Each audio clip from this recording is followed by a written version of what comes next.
how much does Chelsea fear Arsenal ahead of what will be a gladiatorial and epic encounter this Sunday? We're delving into that in more detail, plus looking at some really interesting takes from Arsenal and Chelsea fans online on this episode of Killing the Game, plus some weird abuse of Declan Rice that must be called out, unacceptable from fans. And I want to talk about Virgil van Dijk, an interesting conversation on TalkSport that I want to extend to the Football Terrace community. Please like, share, subscribe, hit that hype button as well. Let's jump straight into this here. Jason Cundy on TalkSport up first. If we bring our A game, we've got a chance. If we don't bring our A game, I do fear that we'll drop points. Yeah. But I've seen this against Liverpool. I've seen this against PSG. I've seen this play against the biggest clubs in the world. Under Maresca, we are more than capable of getting a result. I said by result of victory here. Yeah. But they are. We are going to have to take our chances because there won't be many. They don't concede many chances on goal, let alone concede goals. We've actually got a very good attack with players that are scoring goals, not just relying on one player. Without Gabriel, and I know Hincapié came in against Spurs and did really well. He didn't really have much to do. I don't think he could believe his luck. North London derby, making your debut. Couldn't believe it. That's his Premier League debut, right? It is very, very true. I want to go back to the first thing Cundy said here. Just go back and take a listen to the first thing. We've got a chance. If we don't bring our A game, I do fear that we'll drop points. Is that, and I think this is probably the most rounded. And if you go on to listen to what he and Olivia and Matisse say, very balanced, grounded feeling. Of course, there's a fear of playing Arsenal. They barely concede chances on goal. They're exceedingly hard to beat. They have the most now, and people are ignoring this, the most open play goals in the month of November. That element of Arsenal's game has come alive to a large degree. But there's a but. There's a but. And it's a real one. It's a good one for Chelsea. If they bring their A game, they can beat Arsenal. We have Don that comes on our show regularly. And I know that Don is going to agree with everything that Jason Cundy has said. He can't not, based on what he sits on the Football Terrace saying it nearly every week when he predicts a Chelsea outcome, which is, if we play to our best, we'll win. But I don't know what Chelsea's going to turn up. Now, I think in the last month, six weeks, I know there's been international breaks, but remove that. I'm talking game weeks. We've seen a Chelsea improve and grow, become more dangerous, more potent, and more deadly. It's why with a win over Arsenal, there'd be 3 points off top. But I also agree that there is a pressure on Chelsea for this game. And that pressure stems from exactly what Jason Cundy said there. If we don't bring our A game, I fear what Arsenal can do. They may not get very many clear-cut chances, so they've got to take them. They won't want to rely on the 5% chance a shot from the edge of the box goes in. Now, sometimes you can win a game that way. Sometimes you can score a couple in a game from that methodology. You win and you celebrate and you don't talk about anything else. But they're anomalies, essentially. If only 5 out of every 100 shots from the edge of the box go in, they're an anomaly more so than a consistent source of goals. When you think that set-piece goals that get slagged off are actually around 30% of a team's goals rather than 5% of a team's goals, it's an interesting view that fans have on it. But I do think Chelsea have got a chance in this game. I'd love to get your thoughts, feelings and opinions on this now, just sitting 24 hours or so away from the game kicking off. Now, I mentioned it and showed it already. It showed the open play goal so far in November. And let's not forget Chelsea sitting there on 6. Let's just not forget Chelsea's improvements here as well. And some gooners might be saying this is no sweat. It's going to be a really easy game. I disagree. I think this is going to be one of Arsenal's hardest games of the season. It's a game that if they do win, it's going to be hard fought. They're going to have to be at their absolute best. And it would be another sign of how brilliant a team they are, as opposed to it's just Chelsea. I think that Chelsea team that could be steamrolled, could be beaten comfortably by a team of the level of Arsenal 2-3 years ago, I think that's over now. I don't think that Chelsea have grown beyond that. There's no doubt. But what I do find interesting is how some people are attacking those open play goals from Arsenal. This comment here says, if you take out the 4 goals against Spurs, that means they've only scored 3 open play goals. How do I explain to my kids that the Prem leaders in November 2023 have 3 open play goals only? I mean, first of all, that's just for November, not the entire season. That's first and foremost. But why would you be removing the goals like that? Because I haven't done the research on this because I'm not that interested, but we could play that game with everybody. We could look at, I'll use Chelsea as an example, and I know my Chelsea followers here on the Football Terrace will not take this personally. We know that they're the second highest goal scorers or third highest. They scored 23 goals in the league. But let's look at it and let's play what I call silly buggers. Let's play silly buggers with Chelsea for a moment. This isn't real, but this is me just proving a point. Let me click on Chelsea. Why is this loading so slow? Okay, there we go. Why can't it show me their previous matches? So why is it doing? Okay, because it's not on. Sorry, I'm on the Premier League's page. Let me just go off of this now. Let me go to I was on the Premier League website and it's just, they've added so many features. It's clunky as fuck. Don't like it. Let me go to who scored for a minute. I just want to click on Chelsea because I want to go to their Premier League fixtures. Probably should have prepared the website earlier, but I don't always know what I'm going to say until I go live. So let's look at Chelsea's games. Well, look, first and foremost, they scored 5 of those 23 goals against West Ham, who were whipping boys at the beginning of the season. So based on the logic of this individual, should we remove those 5 goals? If we do, then suddenly you're looking at Chelsea sitting on 18 goals this season rather than the 23 goals they're on, which changes that statistic dramatically to a point where there are teams sitting in 12th place in the league, 13th place in the league that have 18 goals. Or are we going to remove Chelsea's for that? They scored... Who else did they score against? They scored 2 against Fulham that started the season poorly as an example. They scored 3 against Nottingham Forest when Nottingham Forest were an absolute mess because of what was going on with their bad managerial appointment. Do you remove those 3 goals against Forest because of the circumstance of Ange? No. Chelsea beat them. Chelsea played well. Chelsea deserved it.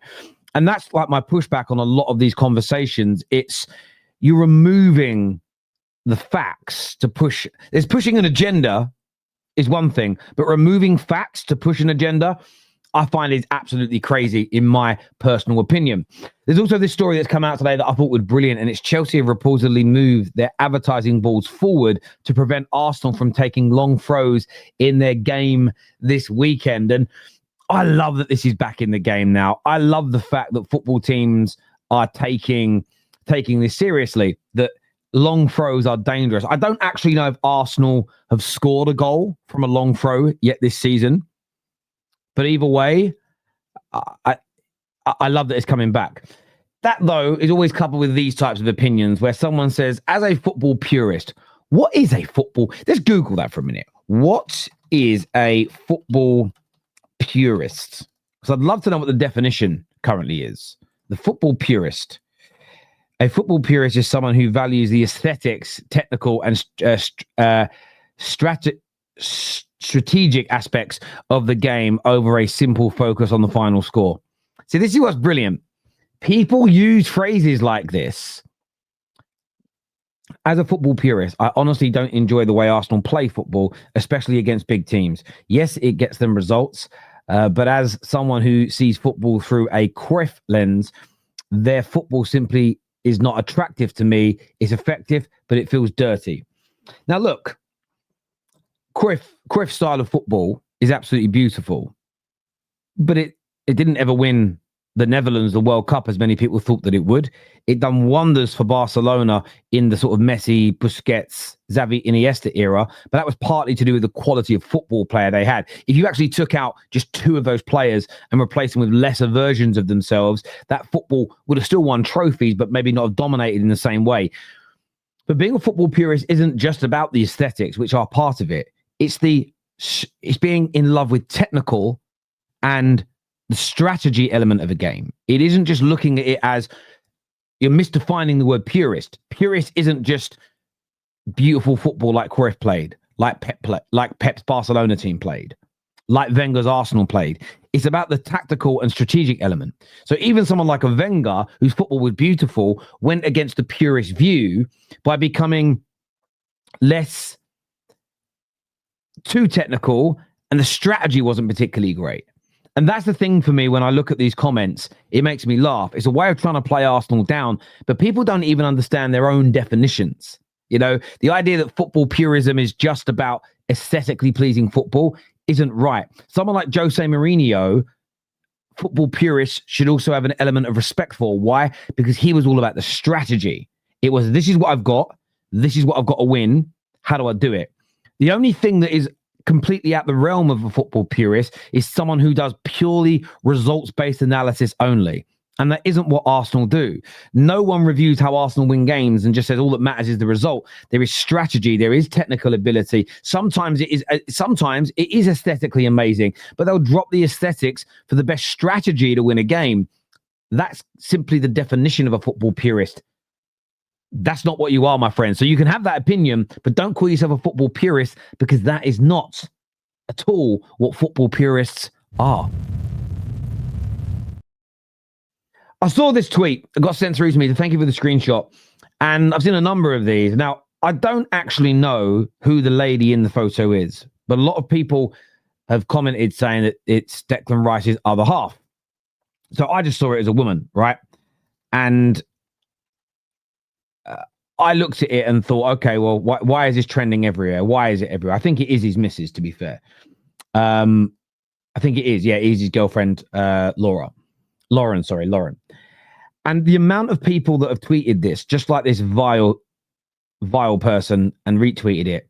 There was a tweet that was put out saying congratulations to whoever is bouncing on it at the end of the night. And it was an account basically saying, look at Declan Rice getting his man of the match award. I'm jealous of the woman who gets to bounce on him every night. Okay.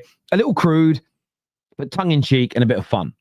That was met by a barrage of abuse of people showing pictures of Declan Rice's other half, looking at her and saying she isn't the typical way I expect a wag to look, and attacking it. And you know what? I get why kids would do this. I get why young people would do this, because your brain isn't fully formed. You're jovial. It is what it is. You know, we all enjoyed the In-Betweeners when it came out, because they would say and do things that you remember 13, 14, 15-year-old boys at school saying. So it kind of takes you back. You laugh a bit, but you're laughing at the outrageous nature of it, not that you actually find the thing they're saying funny. It's the outrageous element of it. But when you get a little bit older, posts like this attacking the body shape, the weight, the appearance of somebody's wife, somebody's girlfriend, for me is absolutely horrendous. It doesn't matter that whether you're a Chelsea fan, Tottenham fan, Madrid fan, United fan, we as grown-ups watching this should be pushing back against it, because it's absolutely crazy. But it doesn't surprise me, because there's a hell of a lot of abuse out there for Declan Rice at this particular moment, as he is doing well. And I think criticism is fine, but the abuse element has to be called out. Now, when it comes to calling people out in a separate matter completely, Don has been cooked. Have you guys seen it? My brother Don has been cooked beyond recognition. And have you guys, maybe you guys haven't seen it, right? I'm going to get it for you now. I'm going to get this for you now. Don has been annihilated. And I'm sorry to say this, Don. You're my bro. I love straight facts with you. You're killing it in the industry right now. But you're done on a particular debate. It's over for you, Don. Okay, and I want you guys to click this up and tag him in this. So, he didn't like it yesterday, Don, when it was pointed out that Declan Rice plays in a more box-to-box role. Doesn't play the same role this season as Caicedo, irrespective of the starting graphic, making him putting him in a double pivot. Declan Rice himself confirmed this. Don pushed back, said he's not a box-to-box, he's not a box-to-box, he's not a box-to-box. He's playing more of a DM role. And he's got his own agenda for that. My personal feeling is last year he wanted to call Rice an attacking midfielder and then use the attacking stats to compare him to Enzo, because Enzo's are better. Therefore, he could say Enzo's better than Rice. This season, Rice has clearly improved in that area, so he can't do that anymore. So I think he's trying to shoehorn him into a DM role where he'll use the defensive-related stats to show that Caicedo is better, so he can just keep saying my midfielders are better. But Enzo Maresca himself has come out today and said he is not playing as a holding midfielder, Declan Rice is. He's playing forward. He's playing like Enzo. It's a different position to Caicedo. So now know what Don will say. Well, I compared him to Enzo as well. You did last season. But do not let Don gaslight you. I'm not going to let Don gaslight me. He has been saying for weeks, maybe months now on the terrace, that Rice is playing DM. Rice is a 6. Rice is a 6. He's playing DM. He's playing DM. He is not a box-to-box, and he is not an attacking midfielder this year. That is what he said. His own manager has confirmed that Don hasn't read the game well enough and has got this one wrong. And it's okay, Don. It's okay, Don. Don was actually in the group chat last night telling us that Caicedo's been playing box-to-box this season as well. Your own manager has said he isn't. I just wanted to call it out. I just wanted to speak about it. We can put this one to bed now. Rice for me is playing box-to-box, and there's a big attacking element to his game. He's an important element of Arsenal's attack, but he's also an important element of their defence. That is what I consider a box-to-box to be. But I could be wrong, though. Let me know in that comment section below. Put Virgil van Dijk in the conversation as the best Premier League centre-half of all time. And loads of people do it. I know you're a big fan of his, Addy. I've listened to Jamie Carragher wax lyrical and say that he's a better player than anyone that has played the game previously in his position in the Premier League era. You know, Jamie Carragher always said it was John Terry. He now says Virgil van Dijk is better. If you believe that it's Jaap Stam, if you believe that it's Tony Adams, if you believe that it's Sol Campbell, regardless, if we're going to put Virgil van Dijk's name in this pantheon of great players, what is he doing to stop this? No, I think that's unfair. No, it's absolutely not unfair. Absolutely not unfair on every level, because when any team has been struggling in the Premier League in the last 5-6 years, we go, well, what's Bruno doing to improve them? We did. Last season, Haaland, well, he's got to step up and score some goals. Come on. Whenever Arsenal go for a bad patch, come on, Saka, stand up and deliver. Come on, Rice, stand up and deliver.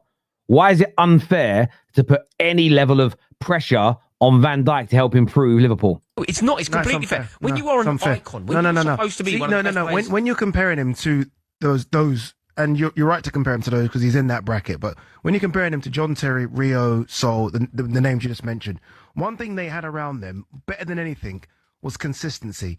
It was the same right back. It was the same left back. It was the same centre back pairing. It was the same goalkeeper. See, this is the thing for me, which I'm going to push back and disagree on. I remember multiple seasons where Vidic had injuries. I remember we had a season where 1 year, Wes Brown, who was a centre-back, was playing right-back. The following season, John O'Shea was in that position. And then you had the Rafael and Fabio da Silva coming in and out of those positions as an example. There was years where Man United were challenging for Premier League titles, where we were rotating our goalkeepers when De Gea first came in, and we couldn't decide between him and Lindegaard. So this idea that Man United, I'm using Man United, and what I want to see from Chelsea fans, what I want to see from City fans, what I want to see from Arsenal fans, because you'll remember that element of history about your clubs better. I know for a fact you guys had injury problems, rotational issues, holes in your squads, where your greatest centre-backs of all time had to adapt for 3 months, had to adapt for 6 months, had to adapt for a season, but we're still expected, maybe not to win the league, but to at least maintain a certain level and standard.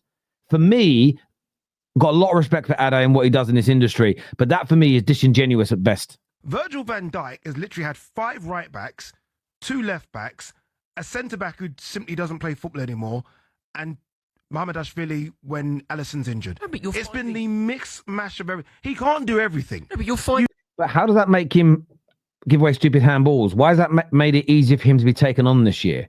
Why has that made his positioning bad? You need consistent around you. You're just finding. No, you need consistency around you. No, you need to. He's got a right back that should be playing centre midfield. He then has a centre. In Man United season where we won the Premier League and Champions League double, we quite regularly took Owen Hargreaves from central midfield and played him at right back. I think he actually started at right back in the Champions League final. A big part of that was because Gary Neville he obviously broke his ankle in 2007. I actually think Wes Brown started right back in that Champions League final, to be fair, but he would step in, he would play in that role. I misspoke there. Owen Hargreaves played in the midfield, but he played many times that season at right back, or a good number of times. We had to rotate in those areas. John O'Shea covered in that position that year. United went on to win a Premier League and Champions League double because our main right back was out injured with a broken ankle. Back Incanatu goes off, and then all of a sudden Gravenberch actually centre-back pairing. It's a nightmare to deal with. This has happened at every club. It hasn't always been smooth sailing. No Arsenal centre half that I referred to there that was an icon wanted to play with Pascal Segan. Do you think John Terry was desperate to play with Tal Ben Haim? Like, come on, he played with Tal Ben Haim for half a season. But that isn't how it. Yeah, but we're 3 months into this season. 3 months into this season. 4 months into this season. Yes, Liverpool have got to address this. But most players have gone through these types of scenarios, these types of situations. I know they have. I know they have. At various points, Chelsea didn't have a recognised left back. We played William Gallas out there. Like, teams have always had to roll with the punches. And all I'm saying is, if you want to put Virgil van Dijk in the conversation of greatness, he himself, and I would extend this, by the way, to Mohamed Salah. By the way, I think Virgil's been way off where he should be. No, it's not way off where he should be. He's been abysmal. No, he's not been abysmal. Virgil van Dijk hasn't been abysmal. Has been abysmal. Virgil van Dijk is supposed to be almost the personality, the public face of that team, the best in the world, apparently, the best to have ever done it in the Premier League. He's been pitiful. This is what's grinding your gears. Because people say potentially could be better than John Terry. Listen. I don't think Virgil van Dijk is anywhere near Terry. I don't think he's anywhere near I don't think he's anywhere near Rio Ferdinand. I don't think Van Dijk is anywhere near Tony Adams. I don't think he's anywhere near Sol Campbell. And I never have, and I never will. But if those who believe that he's wrong, no, I'm not wrong. I'm right. I've never actually been more right about it. Clearly wrong. No, I'm very clearly right. And do you know? Yeah, do you know what's funny though? While they're talking, I was just doing a bit of research as well. I looked at Man United, and this has come up with 2008-9 season. I just picked a random game where we beat one of our title contenders, Chelsea, to the Premier League title. We beat them 3-0. Berbatov and Rooney scored in that game, and I want to say Ronaldo did as Vidic got the earlier goal in that game. But you know that back line that day, Neville actually started that game at right back. We had Johnny Evans in the middle, and we changed the position of Rio. The central midfield partnership that day was Darren Fletcher and Ryan Giggs. You know, and this is the point about rotation. It's absolute part and parcel of the game. I'm then going to click on the next Premier League game after that, where we beat Bolton 1-0 away from home. This is random. I don't know what this is going to come out like. And for some reason, that game, John O'Shea came into the team, and then that game, Michael Carrick and Anderson and Fletcher played in midfield. So we went to a 4-3-3 with Ronaldo, Tevez, and the like up top. So again, you see a change there, and in that regard, we go to the game. Another game after that, where we went away to West Ham. The team changed again. Rio was now back in the team. Raphael was playing at right back. Giggs went back to the left wing, and you had Carrick and Scholes holding that midfield as an example. We'll go to the game after that. There's a 2-1 win over Blackburn as an example. In that game, Evra was back in the team now, so I know a different left back as an example. Nani played on the left-hand side of the attack, but the midfield, in fairness, was pretty much the same. Let's go to 5-0 away at West Brom, which was in and around that same time. This game, Ronaldo was on the left and Park was on the right, so a complete switch up. Carrick and Giggs holding the midfield. John O'Shea back at left back, and then Neville back in the team at right back. So this is the thing. You go and actually start looking at it. That just shows you in the space of 5-6 games in a title-winning season for Man United, that back line changed every single game barring one match. The midfield changed in almost every single game barring one match over 5 games, and the attackers did. It's normal to handle this. And by the way, I think Van Dijk's in the conversation with all those defenders. The bit I don't like is how when you criticize him for not playing well, there's always a contextualization and an excuse as to why you can't use that against him. But yet, people will show a clip of Vidic getting twined up by a Bonglahor, but won't go and go, right, well, let's find the context of that moment. Oh, look, though, he was playing with the left back that played that day. Didn't normally play left back. He's normally the right back. And oh, no, look, the centre-back partner he had was actually Michael Carrick in that game. So therefore, we can't take that clip seriously. We've got to stop doing this because you know why? It's killing the game. As ever, look, thank you all so much for tuning in. It's always a great honour to have so many of you watching.